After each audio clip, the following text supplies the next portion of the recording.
you to all of you for joining us this morning. Last time we were on the stage, RaMell was 6 years ago. Closing Aunjanue records films for Hale County this evening. So I'm just wondering if you can just tell us a little bit about at what point in this, the 6 years did you come across Nickel Boys, the Colsen Whithead novel, which hadn't been published yet at the time, and how you came on board as to adapt this. Yeah, thanks for staying, everyone.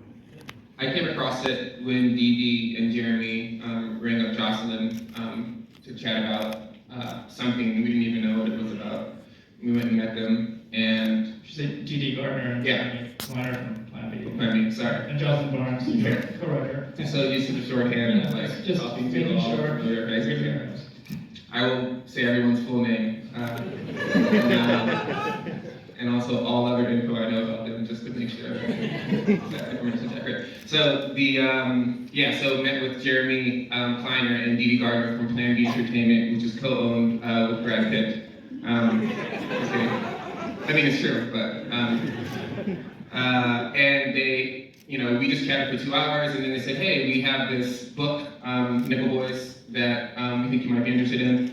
Would you like to read it? And I read it, and it was phenomenal, as expected. It's a Colsen Whithead book.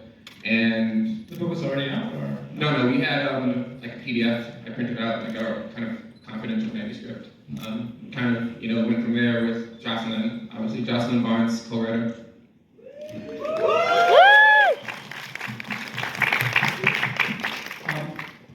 At what point in the process of reading the book did you figure out how you wanted to adapt it?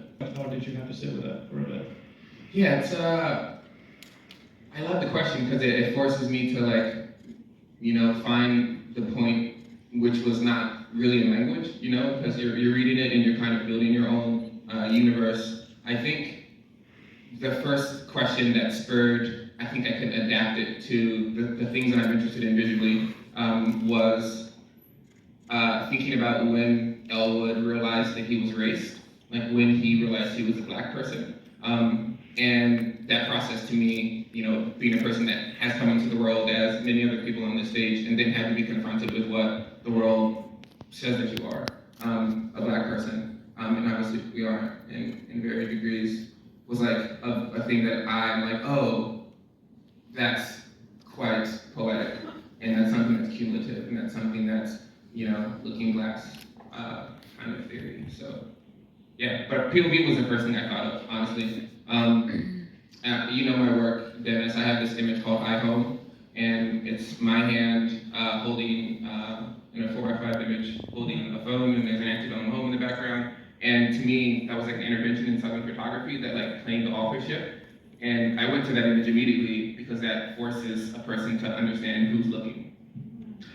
I'm curious about the decision to do POV, not just to do POV, but to do POV in a sustained way. I'm wondering if you thought about, other films that have attempted this, or not, or maybe photography was, was your reference point instead.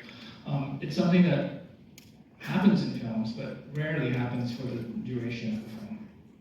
Yeah, I must say, Dennis, separately, I really wish I could look at all my friends here while I was talking. So maybe next time I'll be on the other end so I can look across their faces. Because I feel like I'm ignoring them.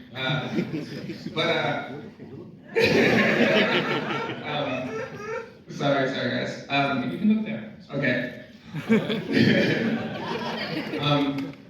So I think Lady in the Lake was the first official film to attempt it, or do it, and honestly, from Enter the Void to this Catherine Bigelow film that does it, I think, quite well. Strange Days. Yeah, for a little bit. And Parker Henry, of course, was the one where it's like, oh, this is what we don't want it to be. The film is not the worst. The film is good, sorry. You guys know what I'm saying. It's a good film, but it's an action cam film. And to me, that's not POV. To me, that's having a camera in a wide frame close to someone's body, which is just giving you the sense of the sort of chaos of being the central point, central locus in time and movement. That's POV to me. That the test for POV, proof of concept, which Jocelyn and I used to sort of to show and make the treatment and stuff was images or scenes from Hell County, because the way in which the camera is used there is long lens and it's shallow focus, and you can control someone's attention, which is to me closer to POV than having a wide frame, being able to see the same field of view. Right. And so that's kind of how went back to Hell County for it, its parts. But I feel like without each of these pieces, like it kind of collapses in a way. But I think that's what happens when it's done and there's like some sort of like magical touch that is ineffable, that unites everything. These two were the standouts by far from the casting tapes that we got. I found that, we found that because it was a huge collective process of choosing. Brandon was the first one we saw. He just was Turner. And he was also other characters you wanted him to be, which was why he was so good. Like, he didn't read like a historical young man. He read like someone who was, bringing his personal life into the character. And then Ethan here was the latest find and the most scariest, because we, were weeks away from shooting. We had to find who we thought was the right guy, and then we saw his face and his eyes and his optimism that just kind of exists even in conversation. And we were sold. And then when they did a chemistry read, everyone, big sigh of relief. Ethan, Brandon, I was curious to hear you talk about this, this particular way of shooting the film. Did you find it like an interesting or useful restraint? Was it confining as an actor to have to work this way?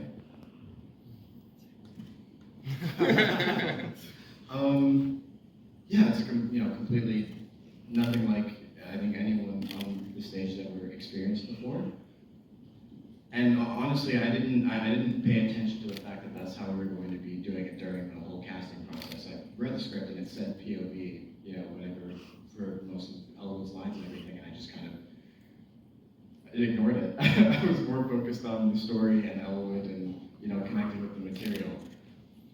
And then show up on set that first day and kind of handed this rig with the camera attached to it, and we're like, all right, we're gonna take a shot of like your hands. And I was like, oh, we're jumping right into this. And I think that there was no time to be worried or scared. It was kind of just, all right, like if they want to jump into it, let's jump into it. So I think that was very helpful for starting, and it took some time because, again, doing this, when you start acting, one of the first things you learn is like, yeah, you don't look into the camera. It's not something that you acknowledge. It's supposed to be there. Whereas in this experience, like you always have to be when you are talking to Turner or to Elwood. And so it's a bit of unlearning, and then finding a way to connect and to move in a way where you're not looking, into this lens, but you're looking into Turner's eyes or into Elwood's eyes.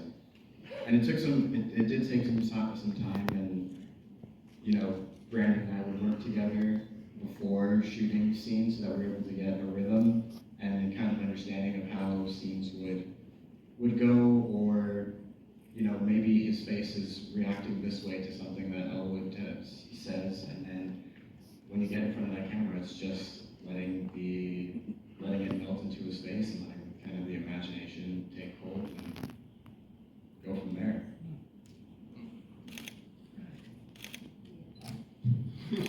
My experience was pretty parallel with Ethan's, saying that we were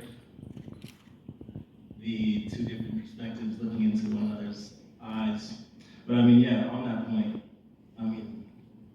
you saw the film, Ethan's eyes have like so much power, so to not be able to have that in the scene, it definitely took some getting used to be able to find his face on that lens. Yeah, like you said, we got to play and different things that he would do that I wouldn't be able to see because it's off camera, like got to inform everything and we just got to go and play. And we were always very present with each other, so he was always very close, like I always feel like. Aunjanue, I'd love to hear you speak about that as well, but before that, I actually read an interview you did a year ago where you said that you actually tried to track down RaMell after you saw Hale County, is that correct? Could you tell us a bit about your response to Hale County? Did you know he was making a fiction film, or did you just want to speak to him? Well, I saw Hale County. Let's give a shout out to Hale County. And as a Southerner, I'm from Southwest Mississippi, and I often feel when I see documentaries or even photography that is about the South, about Southerners, particularly Black Southerners, I feel that it can be exploitative, insulting. But I saw Hale County, and I felt I was watching something that was familial, and I felt witnessed. I didn't feel like something in a fishbowl. And so I was so excited after seeing that movie. Saw it in Brooklyn at BAM. Sorry, y'all. Sorry. It's okay. I'm a partner venue of the New York Film Festival. But I did see it there. And a couple days later, I knew that he was a professor at Brown.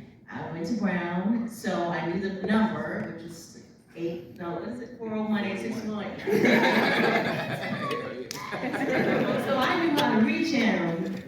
And I called and got whoever answers the phone, and I said, may I speak to RaMell? Of course, they were like, no. You can give him a message. Anyway, so I was so excited. I wanted to find him. I don't know what I was going to say to you, but I just wanted to say thank you, probably. And then, I don't know, 2 years later, a year later, I heard that they were doing something, and there might be a part in there for me. And I said I didn't care what it was. I just wanted to be a part of it.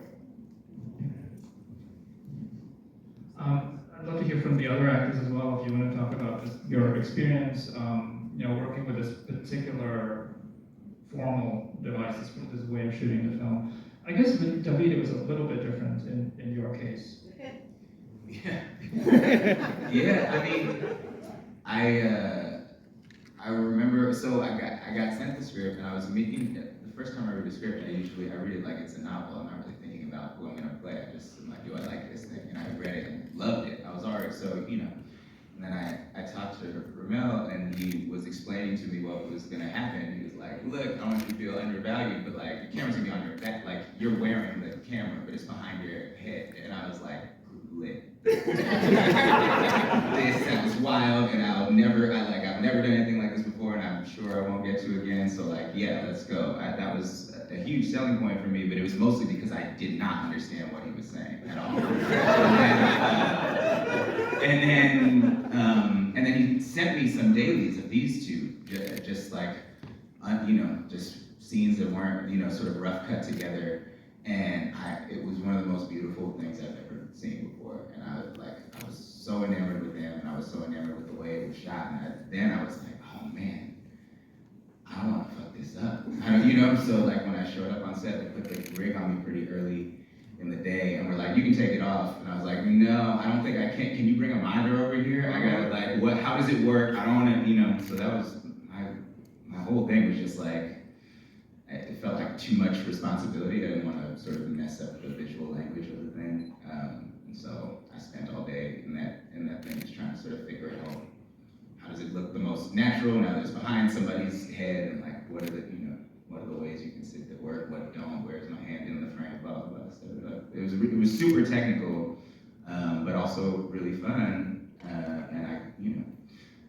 got to work with great actors, do some great scenes. It was a really incredible experience for me. But it was scary because I was coming into a thing that was a train that was already moving, and it was so clear that it was going to be gorgeous already.